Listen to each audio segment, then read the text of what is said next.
अस्सलाम वालेकुम my YouTube family. उम्मीद है आप सब खैरियत से होंगे। Welcome to another biology lecture with the types of chromosome.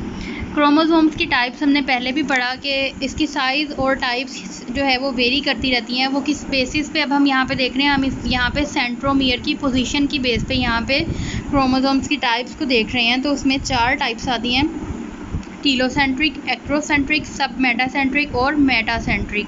तो ये 4 टाइप्स हैं जिनको हम यहाँ पे डिफरेंट शेप्स और उनकी जो डेफिनेशन है उसके थ्रू देखेंगे। तो आइए हम देखते हैं अब एक एक करके इन सबको, और देखेंगे कि इसमें क्या क्या डिफरेंसेस हैं, क्या क्या इन टाइप्स को शेप्स के नेम दिए गए हैं और क्या क्या इसकी प्रॉपर्टीज़ हैं।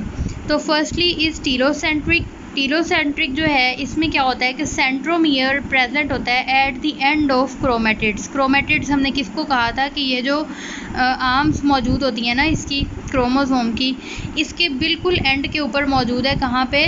सेंट्रोमियर इसकी एंड पे जाके मौजूद होगा। ठीक है, तो ये क्या होगा? टीलोसेंट्रिक।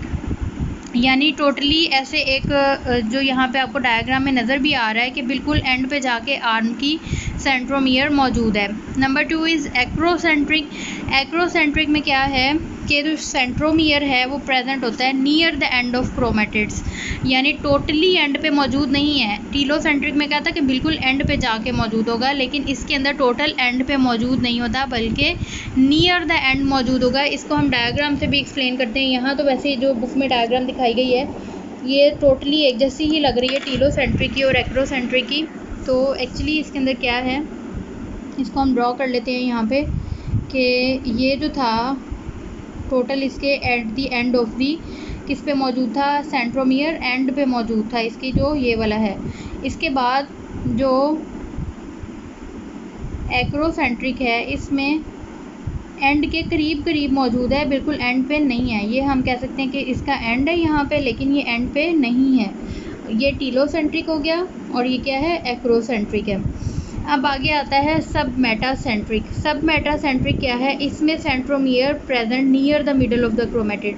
नियर द मिडल होगा, मिड में नहीं है। यानी अगर ये नॉर्मल क्रोमोसोम है, अगर हमने एक और चीज़ मेन पॉइंट इसमें क्या है कि हमने जब इनकी डायग्राम्स दिखानी है ना, तो उसके अंदर पहले हमने एक नॉर्मल क्रोमोसोम दिखाना है, फिर उसके बाद साथ इसके हम दिखाएंगे। इसका हमने क्या कहा कि जो सब मेटासेंट्रिक है इसकी जो मिडल है उससे थोड़ा सा करीब मौजूद होता है, बिल्कुल मिडल में सेंट्रोमियर मौजूद नहीं होगा। तो ये नॉर्मल क्रोमोसोम है और इसमें क्या है कि मिडल से थोड़ा सा ऊपर मौजूद है, तो प्रेजेंट नियर द मिडल हम कहेंगे। और जो फिर एंड पे मेटासेंट्रिक आ जाता है उसमें क्या होता है कि बिल्कुल मिडल के अंदर मौजूद होता है सेंट्रोमियर, यानी मिडल पोर्शन के टोटली मिडल में आ जाएगा क्या? मेटासेंट्रिक। ये मेटासेंट्रिक हो गया, ये सब मेटासेंट्रिक है। इसके साथ अगर हम नॉर्मल दिखाएंगे तो वैसे होगा, यहाँ पे एक्रोसेंट्रिक के साथ नॉर्मल इस तरह से आएगा। तो ये डिफरेंट टाइप्स हैं। टीलोसेंट्रिक में क्या है, बिल्कुल उसकी टिप पे मौजूद होगा। आपने टीलो टी से है तो टिप भी टी से याद रखना है। तो इसमें क्या है कि टिप के ऊपर यानी बिल्कुल एंड के ऊपर इसकी मौजूद है क्या? सेंट्रोमियर। एक्रोसेंट्रिक में क्या है, थोड़ा सा नियर द एंड मौजूद है यानी। और उसके बाद सब मेटासेंट्रिक आ जाता है। सब मेटासेंट्रिक में क्या है कि सेंट्रोमियर प्रेजेंट होता है नियर द मिडल, यानी टोटली मिडल में नहीं होगा बल्कि नियर द मिडल होगा। और मेटासेंट्रिक सेंटर में मौजूद होता है क्या? सेंट्रोमियर। यहाँ ये हमने किसकी बेस पे टाइप ऑफ क्रोमोसोम बताई हैं? सेंट्रोमियर की बेस पे।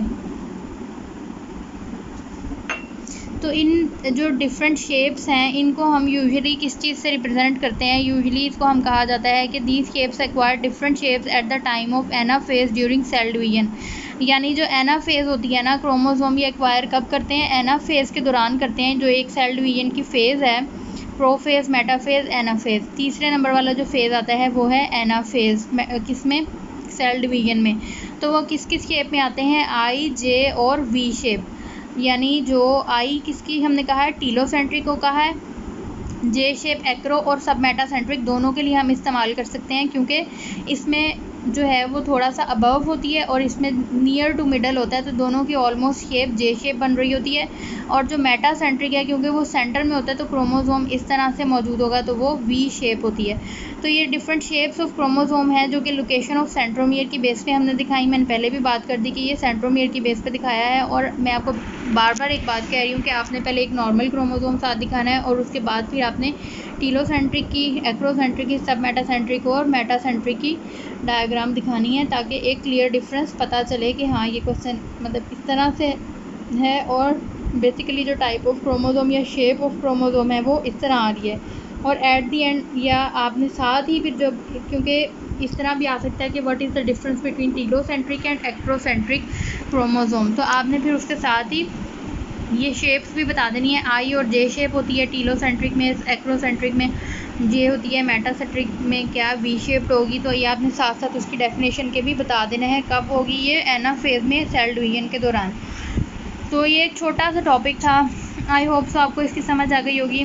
थैंक यू सो मच, अल्लाह हाफिज़।